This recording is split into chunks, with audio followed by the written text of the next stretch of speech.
कुछ ब्रांचेज ऐसी हैं जिनमें पिछले काफ़ी समय से सरकारी वैकेंसियां इनफैक्ट खाली जा रही है। उनमें सबसे ज़्यादा है ओप्तो। अच्छा। ओप्तो जो आइज वाली ब्रांच है उसके अंदर बच्चे जो पिछले 2 वैकेंसीज उनकी वैकेंट गई है। मतलब सीधे नौकरी मिल सकती थी मिल मगर सकती थी, मतलब डिप्लोमा। उतने लोगों ने डिप्लोमा ही नहीं किए। ओ। अगर किसी को सरकारी नौकरी चाहिए, शॉर्ट सरकारी नौकरी चाहिए, तो उसको इस तरीके के कोर्सेज चुनने पड़ेंगे, जैसे आइज वाला। उसके अंदर जो है वैकेंसी खाली जा रही है, तो अभी आप जो फटाफट अगले 2-4 साल में जो डिप्लोमा कर लेगा वो सब के सब सरकारी नौकरी में ऑलमोस्ट सेट हो जाएंगे। एक ब्रांच और है DOTT, operation theatre technology. Operation theatre technology की आज के तारीख में अब्रॉड में भी खूब डिमांड है, इंडिया में भी खूब डिमांड है। उसमें भी वही सेम हालात है, लोग बहुत कम है और हम्म। रिक्वायरमेंट बहुत ज़्यादा है। रिक्वायरमेंट तो है जो है, लेकिन लोग कम है। सबसे बड़ी। रिक्वायरमेंट तो ईसीजी की भी उतनी है, आरटी की भी इतनी है, ओटी की भी इतनी है, एमएलटी की भी इतनी, सबकी है रिक्वायरमेंट। हम्म। लेकिन कुछ कोर्सेज में बच्चे ज़्यादा होने की वजह से इजीली मिल जाते हैं और इन कोर्सेज में नहीं मिलते हैं। तो जिनको सरकारी नौकरी चाहिए वो ऐसी ब्रांचों को चुने जिससे उनको फटाफट नौकरी मिल जाए। नमस्कार दोस्तों, आज का पॉडकास्ट उन विद्यार्थियों के लिए है जो एक डॉक्टर नहीं बन पाए पर मेडिकल के फील्ड में अपना एक सफल करियर बनाना चाहते हैं। साथ ही साथ उन माता पिता के लिए भी है जो अपने बच्चों के लिए सफल और सुदृढ़ सरकारी नौकरी चाहते हैं। आंकड़े ये बता रहे हैं कि देश में हृदय और आंखों की रोग लगातार बढ़ते जा रहे हैं। ऐसे में और ये बात बहुत कम लोग जानते हैं कि सफल डॉक्टर्स के साथ साथ टेक्नीशियंस की भी बहुत ज़रूरत रहती है। ऐसे में पैरामेडिकल में ऑप्थो और ईसीजी ब्रांच या ऑपरेशन थिएटर जैसे डिप्लोमा कोर्स करने के बाद स्टूडेंट्स अपनी सरकारी नौकरी और एक सफल करियर बना सकते हैं।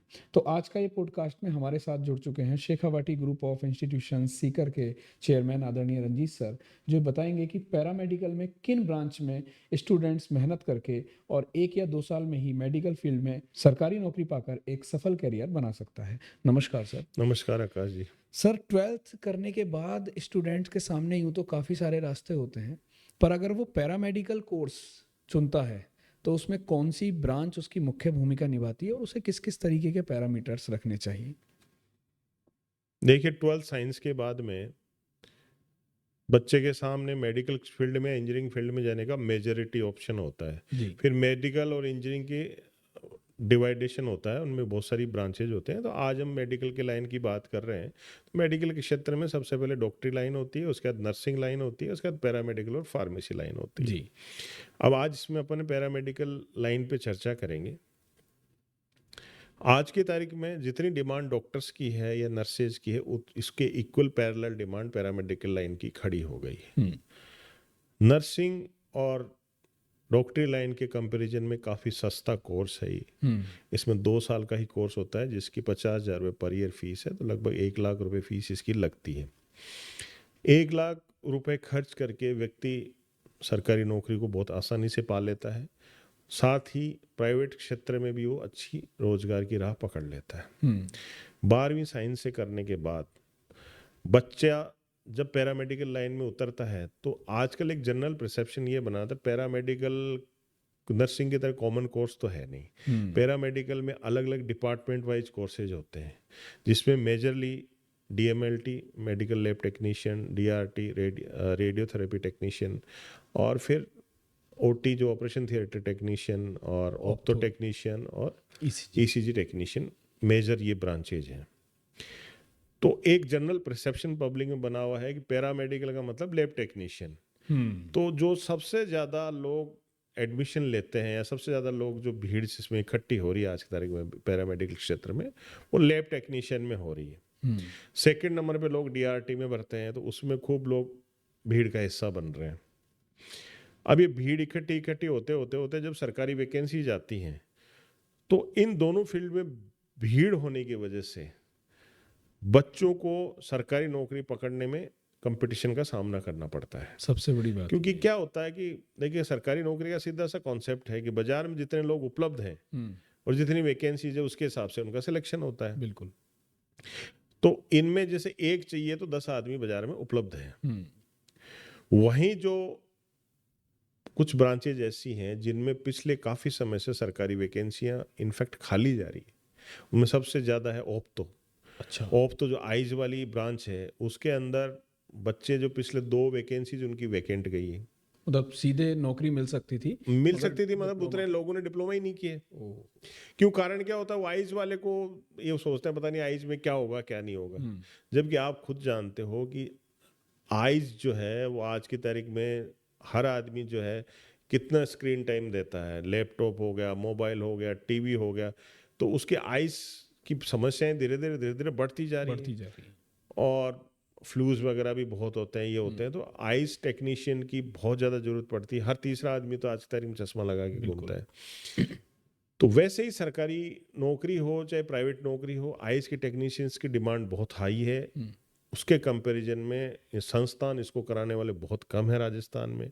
कम संस्थान होने की वजह से, कम बच्चे उपलब्ध होने की वजह से जो डिप्लोमाधारी उपलब्ध है वो सब लोगों की लगभग सरकारी नौकरी में खप जाते हैं, प्राइवेट के लिए तो आदमी नहीं बचते। और फिर सीट भी खाली चली जाती है। हाँ, अब लोग जो है अगर किसी को सरकारी नौकरी चाहिए, शॉर्ट सरकारी नौकरी चाहिए, तो उसको इस तरीके के कोर्सेज चुनने पड़ेंगे, जैसे आइज वाला, उसके अंदर जो है वैकेंसी खाली जा रही है। तो अभी आप जो फटाफट अगले 2-4 साल में जो डिप्लोमा कर लेगा वो सब के सब सरकारी नौकरी में ऑलमोस्ट सेट हो जाएंगे। क्या सरकार की तरफ से कोई पैरामेडिकल के लिए कोई आयोग बना हुआ है उनको हाँ, संचालित? पैरामेडिकल काउंसिल बनी हुई है राजस्थान में। अच्छा। पैरामेडिकल काउंसिल बनी हुई है, उसी से मान्यता प्राप्त इंस्टीट्यूशंस में ये एडमिशन्स होते हैं। वही फिर उनका रजिस्ट्रेशन सर्टिफिकेट इशू करता है, उसी के बेसिस पे उनकी जॉब लगती है। तो आइज वाला कोर्स कर सकते हैं, या फिर सेकंड नंबर पे आता है ईसीजी टेक्नीशियन, वो लोग बन सकते हैं। ईसीजी टेक्नीशियन की भी सेम हालत है, कम लोग उपलब्ध होने की वजह से इसकी वैकेंसियां भी खाली जाती हैं। और हृदय की रोग तो लगातार बढ़ देखिए, ही रहे हैं हार्ट सर। डिजीज वगैरह सब कुछ बढ़ जाती है आजकल। जब भी आप कुछ भी आपको किसी भी हॉस्पिटल में आप जाते हो तो ईसीजी तो आजकल बेसिक स्क्रीनिंग बेसिक। में आ गया। हम्म। आजकल क्या है कि देखिए, पैरामेडिकल लाइन क्यों आगे बढ़ रहा है? पैरामेडिकल लाइन आगे बढ़ने का ये है कि आजकल first diagnose then treat. Okay. पहले हर आदमी को डायग्नोस करते हैं, भाई तेरी दिक्कत क्या है, उसकी जांच करते हैं पहले। अपन देसी भाषा में कहते तो जांच। जांच। सबसे पहले मेडिकल क्षेत्र में जांच होती है, उसके बाद इलाज शुरू होता है। पहले लोग देख के इलाज शुरू कर देते हैं, अंधेरे में तीर मार लेते थे, वो अब नहीं होता। हम्म। इनफैक्ट जो आम पेशेंट है वो भी अवेयर हो गया कि मुझे पहले अपनी जांच जांच करानी करवानी। चाहिए। तो जांच जो भी जांचें होती है वो पैरामेडिकल फील्ड का ही पार्ट है। हम्म। तो इसमें क्या होता है, ईसीजी तो आप किसी भी हॉस्पिटल में आज जाओगे जनरली सबसे पहले वो जो है ना, ईसीजी आपकी जरूर कराएगा। ईसीजी करा लो, देखते हैं आपका हार्ट प्रॉपर्ली फंक्शन कर रहा है कि नहीं। हार्ट की फंक्शनिंग की सबसे पहली सीढ़ी ईसीजी होती है। बिल्कुल। तो ईसीजी टेक्नीशियंस की भी हर जगह डिमांड है, और लेकिन लोग कम करते हैं इसको, इस वजह से इसमें भी नौकरी ज़्यादा वैकेंसी है, आती लोग है, कम है, और बहुत कम संस्थान इसको कराते हैं, इसलिए इसमें खाली रह ये जाती ये है इस खाली रह फील्ड में। जाती है। तो इसलिए मैं जाता हूँ। और एक ब्रांच और है DOTT, operation theatre technology. Operation theatre technology की आज के तारीख में एब्रॉड में भी खूब डिमांड है, इंडिया में भी खूब डिमांड है। उसमें भी वही सेम हालात है, लोग बहुत कम है और हम्म। रिक्वायरमेंट बहुत ज़्यादा है। रिक्वायरमेंट तो है जो है, लेकिन लोग कम है। सबसे बड़ी। रिक्वायरमेंट तो ईसीजी की भी उतनी है, आरटी की भी इतनी है, ओटी की भी इतनी है, एमएलटी की भी इतनी, सबकी है रिक्वायरमेंट। हम्म। लेकिन कुछ कोर्सेज में बच्चे ज़्यादा होने की वजह से इजीली मिल जाते हैं, और इन कोर्सेज में नहीं मिलते हैं। तो जिनको सरकारी नौकरी चाहिए वो ऐसी ब्रांचों को चुने जिससे उनको फटाफट नौकरी मिल जाए। बिल्कुल। और फिर भी किसी बच्चे को कन्फ्यूजन हो तो अपने एक्सपर्ट लोग रहते हैं, उनसे आए एडवाइस लें अपने कैरियर को लेके। बिल्कुल सही बात। इसमें ब्रांच का चुनाव बहुत महत्वपूर्ण होता है। बिल्कुल। सर, ब्रांच के साथ साथ हर माता पिता का एक सपना ये भी होता है कि हम एक संस्थान को भी किस तरीके से, किस पैरामीटर पर फोकस करें। तो ऐसे में राजस्थान का अग्रणी संस्थान शेखावाटी ग्रुप ऑफ इंस्टीट्यूशन किस तरीके से इंपॉर्टेंट रोल प्ले करता है? स्टूडेंट्स क्यों एसजीआई को चूज करें? देखिए, एसजीआई जो है पैरामेडिकल के क्षेत्र में राजस्थान में अग्रणी संस्थान है। यहाँ 10 साल से ज़्यादा पैरामेडिकल कोर्स को चलते हुए हो गया।